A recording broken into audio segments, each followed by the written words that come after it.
Welcome to the Motoring Podcast, your weekly discussion on motoring news. This is episode 580 on the 28th of May, 2024. Hello, I'm Alan. Hello, I'm Andrew. And this week we'll be seeing the fight between Stellantis and Italy take another twist. In new car news, at least one of us gets confused about a particular car. And in points of interest, the list of the week requires very deep pockets. But first, we have two bits of follow-up, and they should be fairly quickly. I'll start with WAYMO, and they are being investigated for another 9 additional incidents involving their self-driving cars, but this time to do with things that were stationary or semi-stationary, like a utility pole, a gate, a chain, and things like that. You know, the stuff that it is quoted here from the official notification from NHTSA as a competent driver would be expected to avoid. Oops. Yes, you would think so, wouldn't you? Yeah, self-driving cars are nearly here, everyone. Other follow-up this week, Spotify. Now, obviously, you're not listening to us on Spotify. It is the platform which we're not on through choice. And the choice is stuff like this.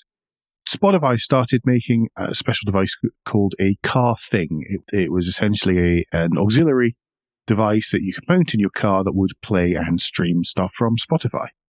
They didn't try very hard with it. I think that's pretty fair. Or long. Or long.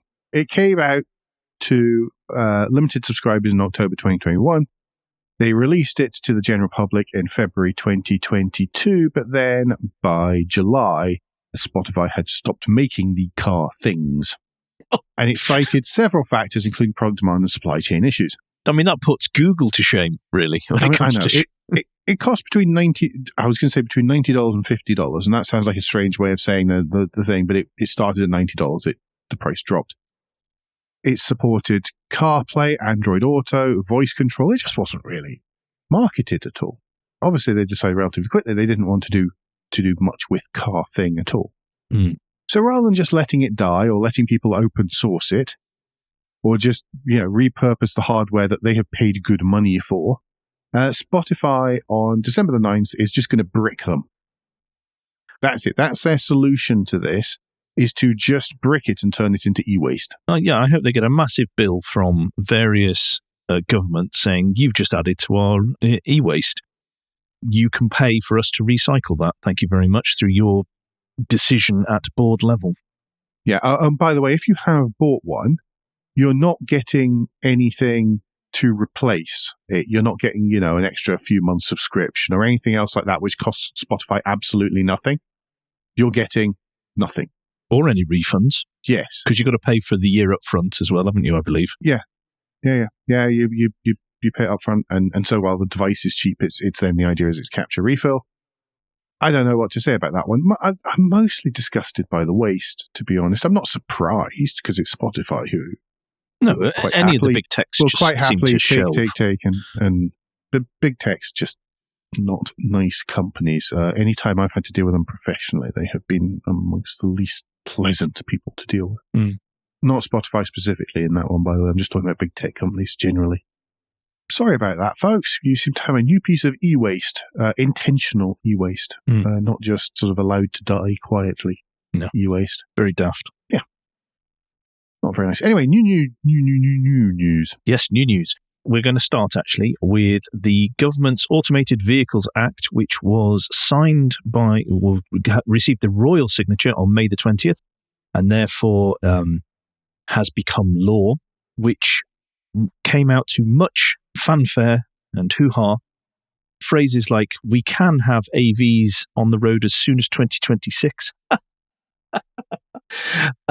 I saw that with a could, actually. Yes, it was could. I did see a couple where it was like, huh? And then I reread it again and it was like, oh no, wait. That's a bit more hedging than I initially thought it was. Yes, that people were being careful, although lack of analysis of that 2026. One of the things that has happened, and I am absolutely delighted that they listened to the legal advice they were given. There was a lot of work done by legal groups, insurance and car companies and experts in the field of autonomous vehicles. And the legislation states that if a car is in autonomous mode, the car manufacturer is 100% being held responsible for any issues the car has, or if it is involved in any incident. It is not the driver. So this is not like your ADAS now, where you as the driver are still responsible. By driver, you mean user in charge, by the way. Yes. Depends if it's level 3, doesn't it? But what that particular part of the law means is we are now going to get an explosion of level 2+. Don't go off, Alan. Don't. I know it makes you really, is there? I know it makes you cry, and you're quite right that there is no such thing as a level 2+. That purely is marketing nonsense, but that allows the car manufacturers to abdicate responsibility for their technology and put the onus still on the human driver behind the wheel. Yes, whilst also having to be very, very careful about how they describe stuff in marketing materials. Yes, that is the other thing as well, is if you over-egg in your marketing or statements about what the technology will do, the executives can end up in prison. This article from AM Online that's linked in the show notes is particularly good. There is a paragraph in here, and it says, public acceptance and understanding of AV technologies remain significant challenges, agreed Dr. Andrew Tongue, a research director at ICDP. The challenge will be developing simple explanations for customers, because we all have some fairly binary questions, such as, can I read a book? I want a yes-no answer to that. Can it drive me home from the public when I have a skinful? Probably not. That's a taxi. That's just to reiterate all the things that have been proclaimed about what autonomous vehicles are going to do for us. Well, no, the claims are what they are going to do, aren't they? Yeah, I suppose so.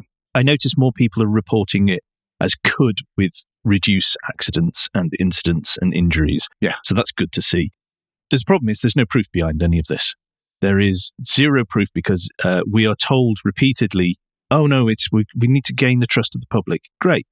Are you going to tell them that AI can't meet safety critical software principles? Yeah, it's very difficult to explain. Because you're very quiet on that at the moment. Yeah, it is very difficult to explain some of these things. So I think the chap there is just quite right.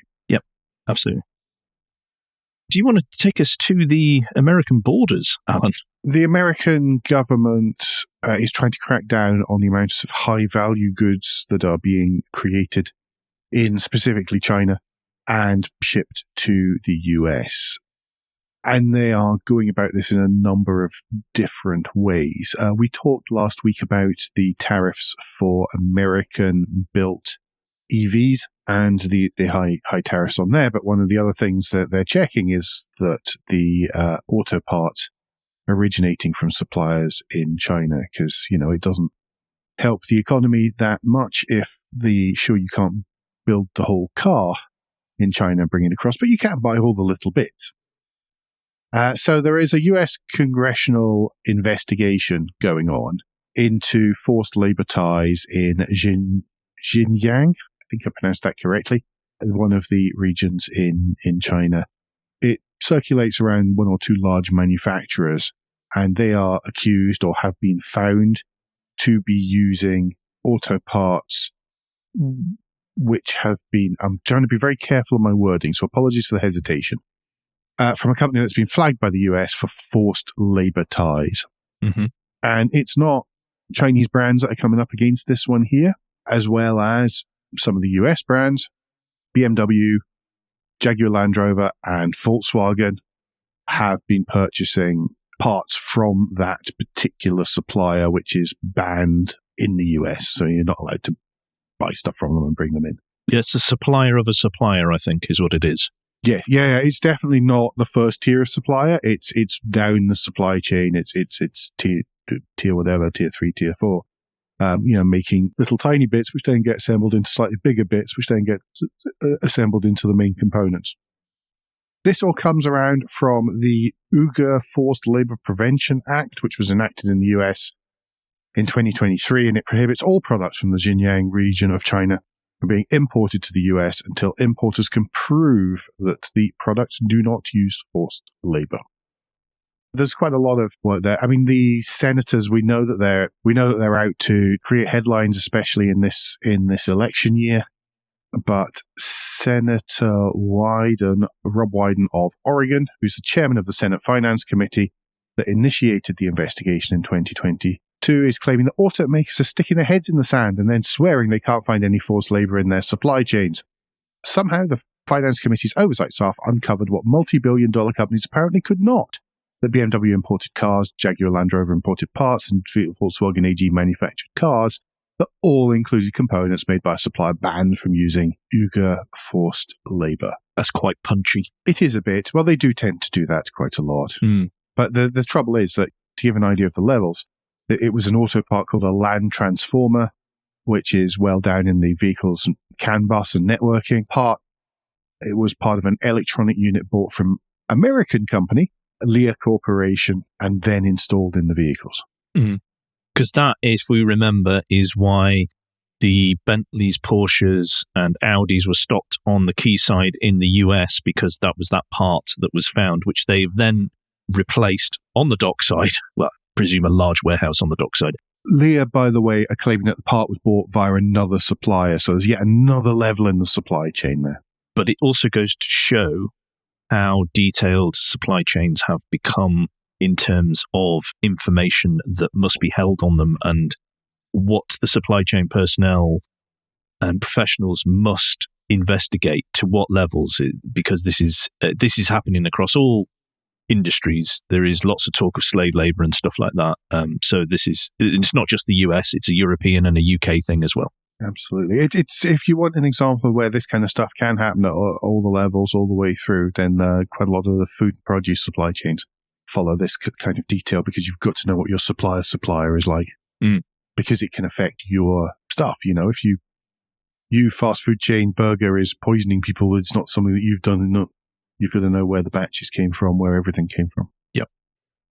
JLR mentioned in there. JLR once again. Yes. But not quite as dramatically, I think, as headline they're making out. Yeah, quite. The headline in this Autocar article states, JLR to assemble Range Rovers and Range Rover Sport models in India, which was very clever because it got me to click on it. And what is happening is that broken down, as in... I think broken down in the context of Jaguar Land Rover. Yes, because I was trying to... I think what you mean are knockdown kits. Knockdown kits is the... Yes, that is the phrase I wanted, not broken down. Knockdown kits of Range Rovers and Range Rover Sports will be shipped off to India, where they will be assembled in Tata Motors Pune, how do you pronounce it? Pune? P-U-N-E. If anybody knows how to pronounce Pune... I would try Pune. I think that sounded about right. Or Pune. In western India near Mumbai, where they will be assembled and then put out across the rest of the Asian market, where they are increasing their sales. That sounds all dramatic. However, JLR have been doing that for over a decade now. They started with the Freelander 2 in 2011, and they've been doing it with the Velar, the Evoque, the F-Pace, and the Discovery Sport. This is not a new thing, and it is not production is leaving Britain or anything like that. Yeah, this is not a new thing for companies to do, as I'm sure you're aware. I mean, Land Rover in particular have been doing it for decades and decades and decades. Shipping series vehicles in parts and then constructing them wherever they've needed them. I mean, I once worked with an automotive supplier who actually built entire 5 Series for BMW for the South American market in a factory in South America. It is not unusual for vehicles to be built, even relatively luxury vehicles, to be built from knockdown kits closer to home territories. Mm.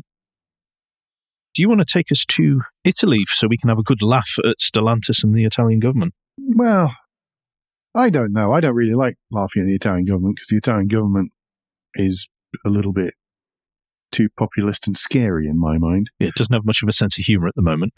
No, it really doesn't. We remember, everyone, the fun that Alfa Romeo had with having to rename the Milano to the Junior at the, not even the 11th hour, at the 13th hour. Well, they chose to. They didn't have to. They chose, well, exactly. They chose to do it, and the press release about changing it was a little bit tongue-in-cheek, I think. Mm. We all know the Citroen Ami, a little quadricycle, etc., etc. And we know that there are other versions either already out there or on the way. One such is the Fiat Topolino, which is an AMI made cute, as opposed to scowly. And as part of that, Fiat and their design team decided to put little Italian flags. Little tiny one, just below the wing mirrors of the car. Well, the thing is that the Topolino is assembled by Stellantis in Morocco. And when they shipped them over, the Italians went, no, this has a little tricolore. It looks like it's been made in Italy. It hasn't been made in Italy. We are going to impound these.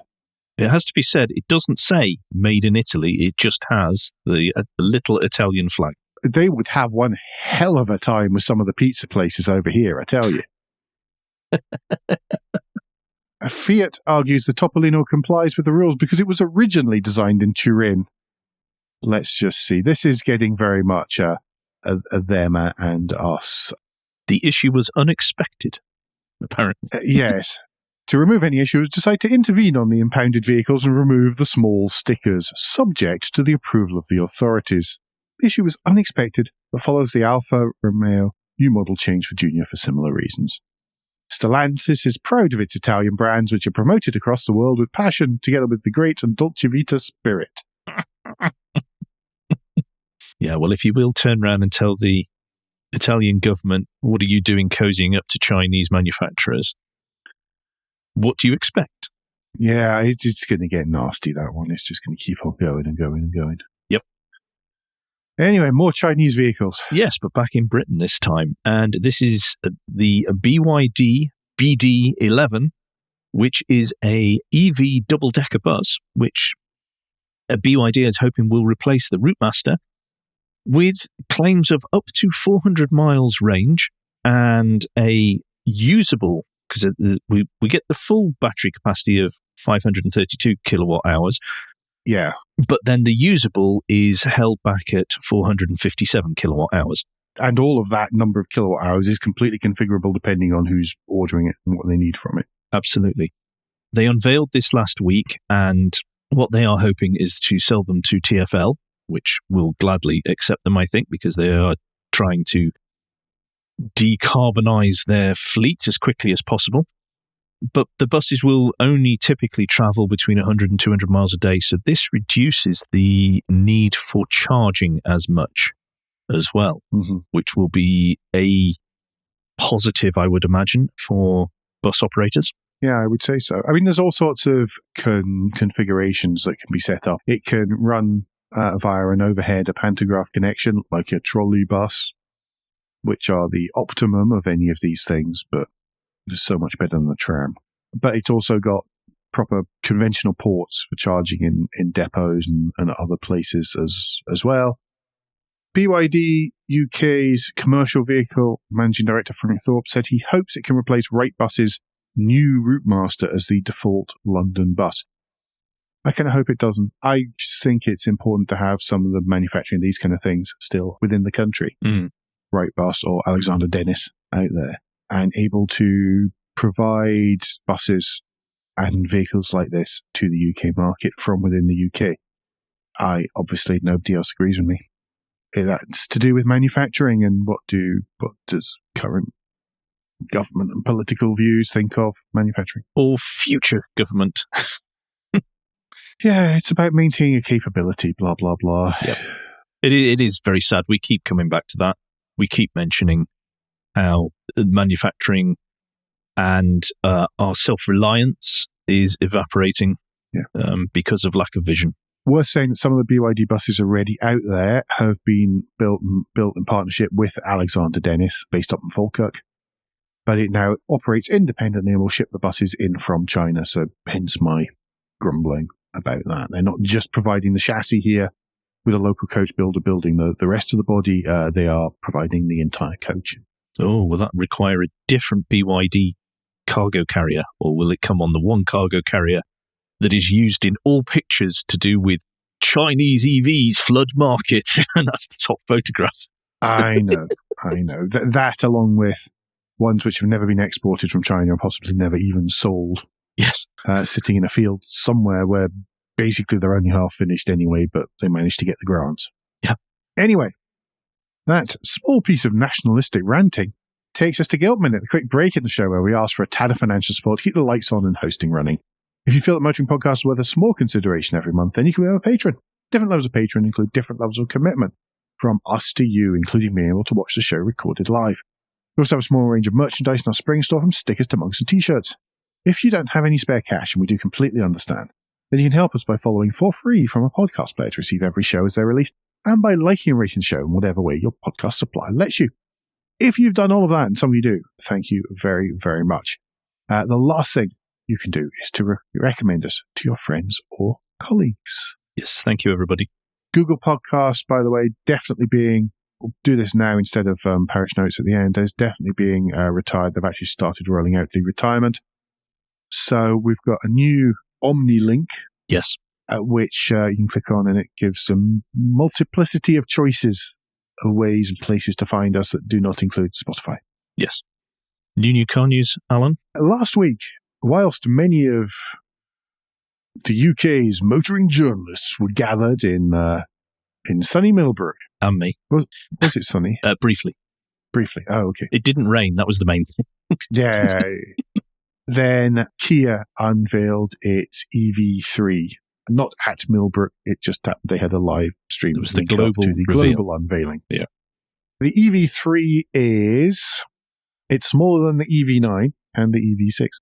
Yes. It is the sort of Volvo EX30 Cupra-born Renault Megane E-Tech sized small vehicle. It's just slightly shorter than a Kia Niro. Oh, okay. So it is really very compact. But it is a touch wider. Yeah.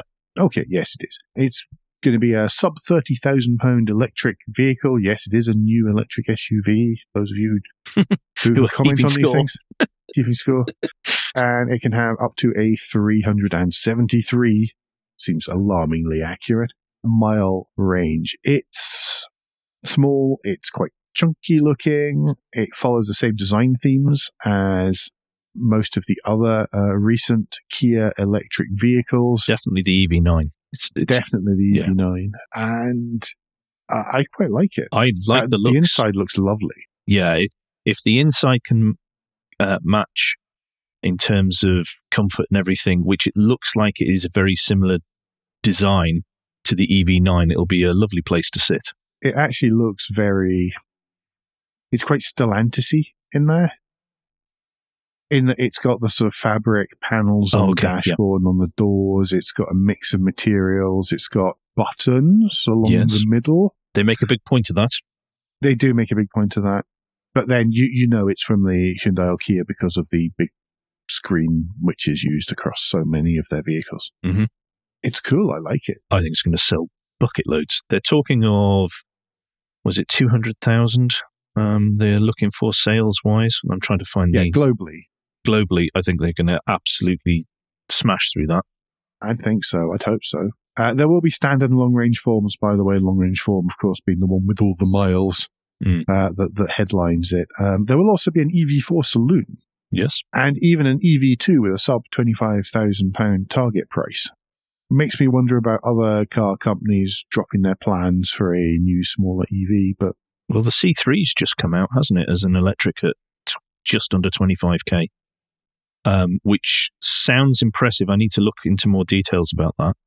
But that does sound good. Anything below 25k that's an EV that has either manages the expectations of the buyer, looking at you, the spring, or is pretty well capable for the average user, then that's a good thing.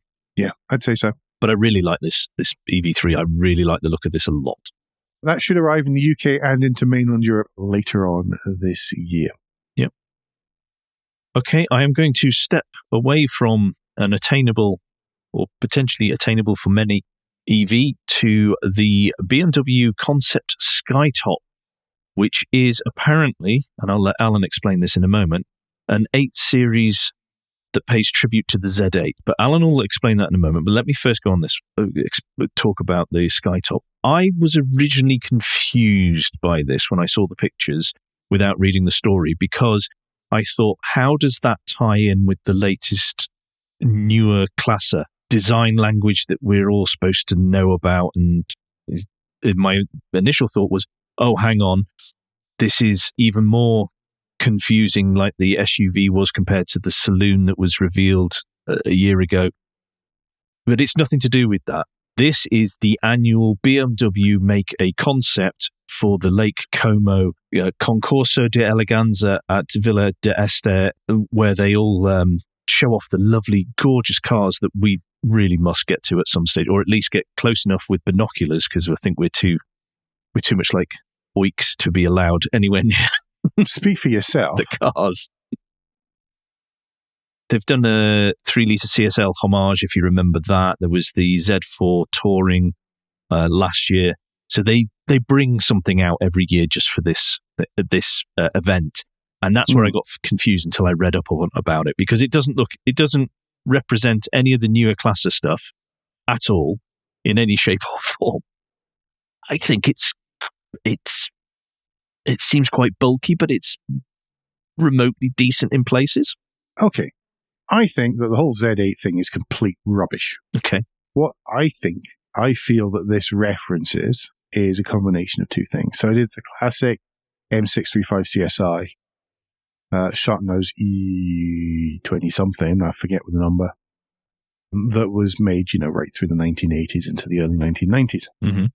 That said, I mean, the interior is relatively standard and stuff, so it sort of looks like the 6. I have to say, by the way, on this article, you give stick to some of the Italian brands for their processed images. The images for this are absolutely shocking.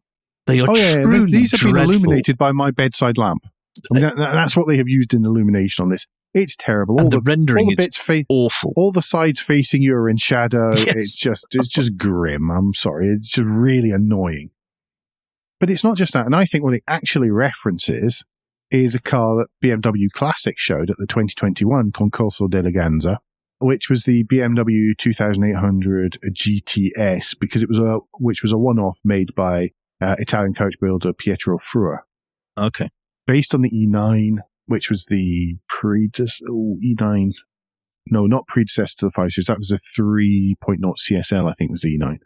But based on that, and if you look at that and you look at things like the shape of the C-pillar and the proportions with the longer bonnet and the fact that it does look a little bit heavy in places, and things like the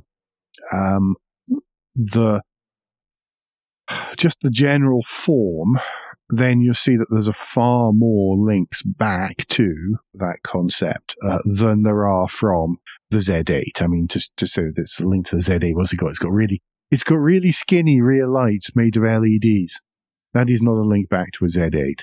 It is not what is being advertised or what has been talked about. I'm sorry, Greg Cable, but I disagree with you quite strongly. But it's fine. It's a kind of... Just to be clear, it's Jason Barlow you're disagreeing with in this Top Gear article, not Greg. Oh, I've got the Autocar article because I couldn't get that Greg to open. Cable. They all talk about it then. V8 engine GT. They all talk about it. You disagree with everyone.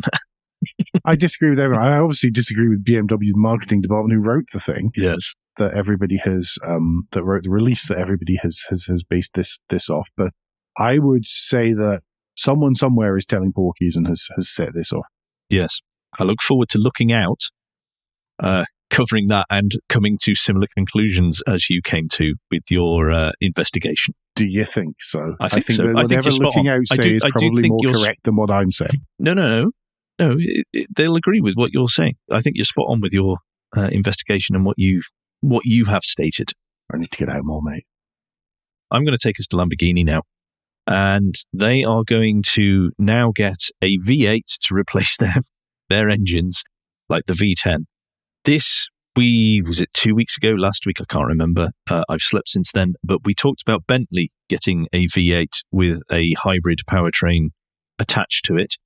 And Lamborghini are going to get similar.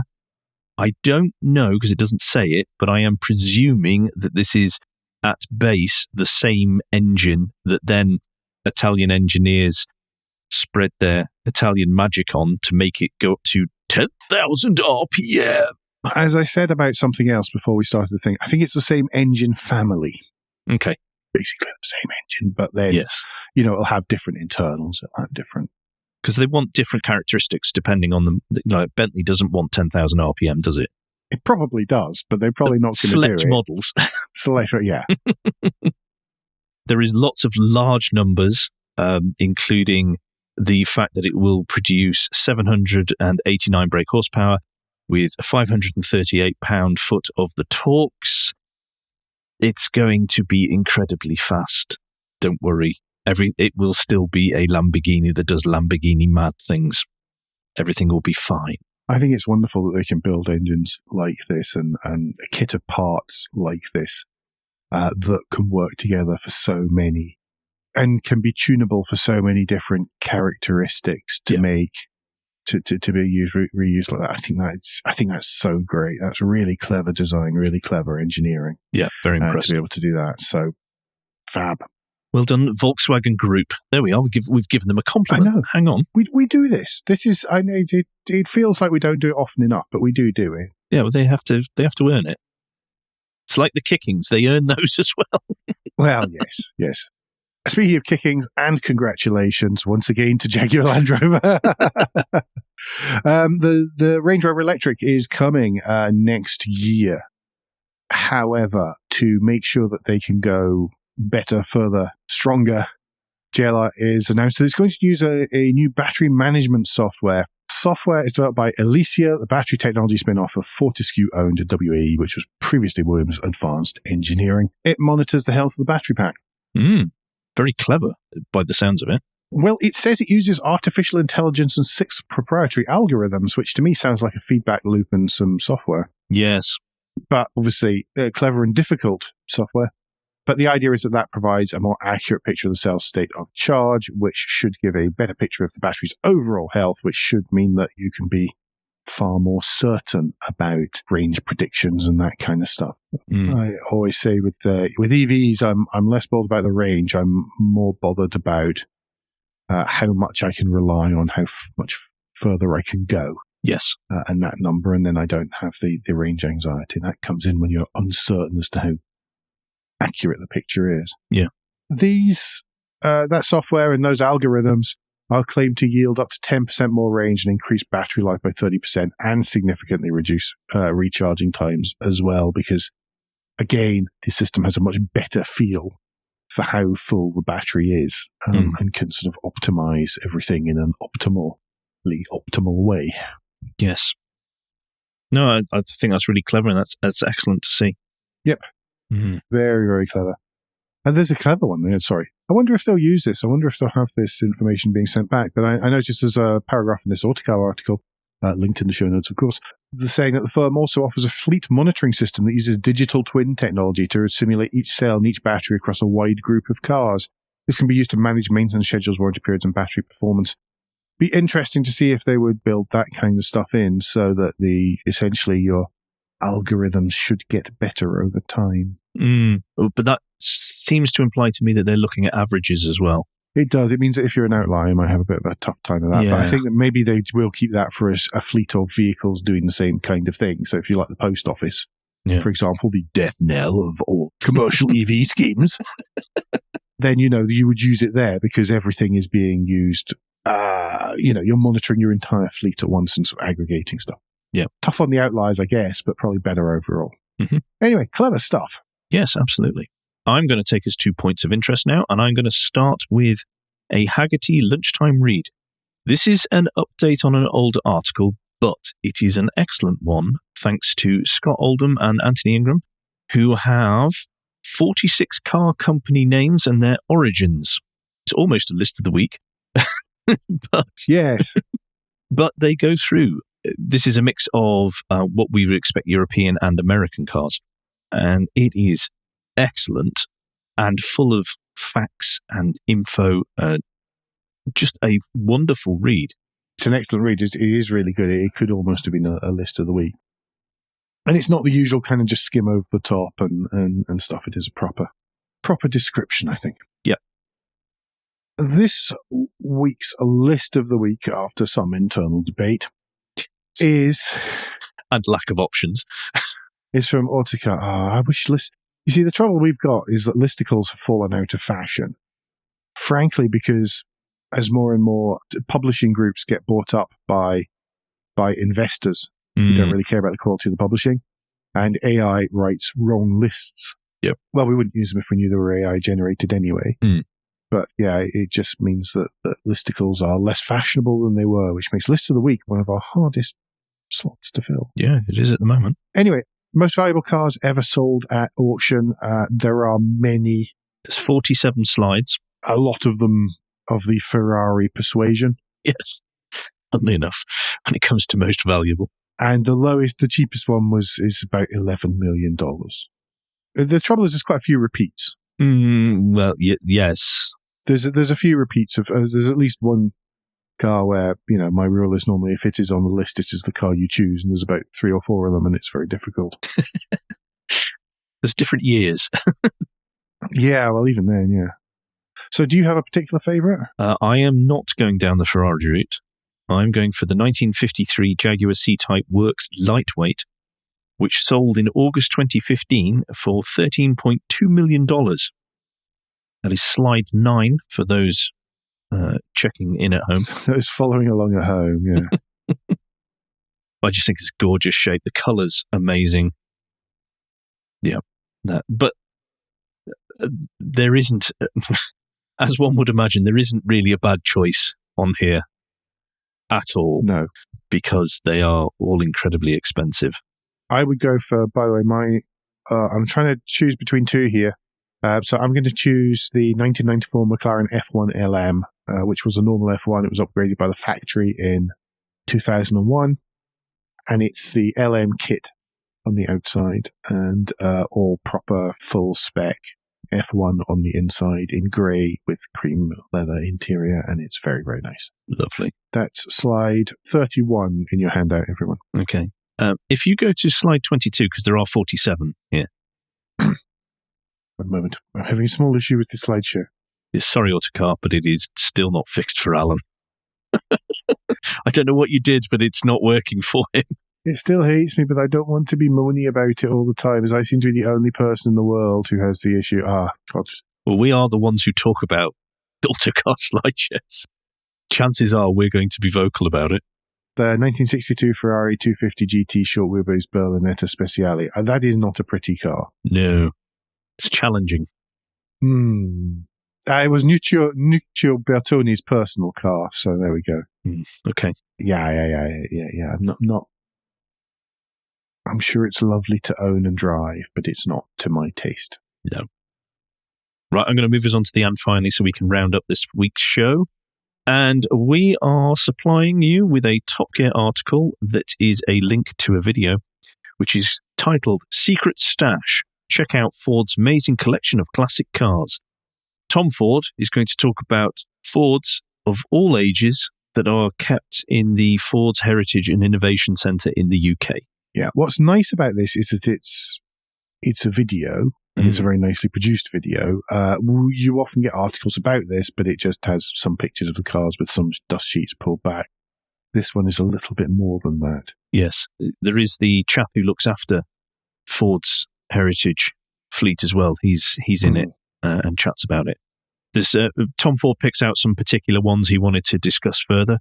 I think it's a cracking nearly 20-minute long video. Do go and enjoy for a supplementary lunchtime watch. Yes. Brilliant. I think that's us this week. It's kind of quiet. There've been a whole raft of public holidays across Europe over the last week and a bit or so. And then, of course, Bank Holiday Monday in the UK yesterday and Memorial Day here in the US yesterday. So it's and been SMMT. And SMMT and lots of other things for PR people to be busy with. Yes. Which means that they've not been putting out releases, which means that next week is going to be absolutely chock-a-block.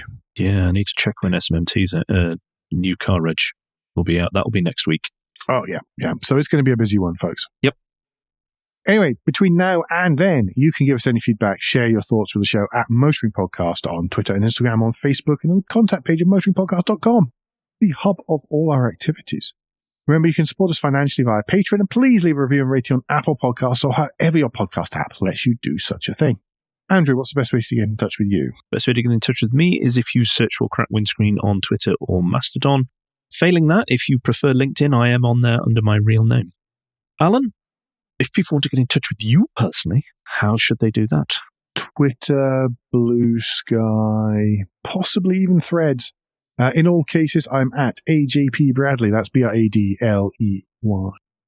We will be back very soon. But until then, I've been Alan Bradley. I've been Andrew Clues. And safe motoring.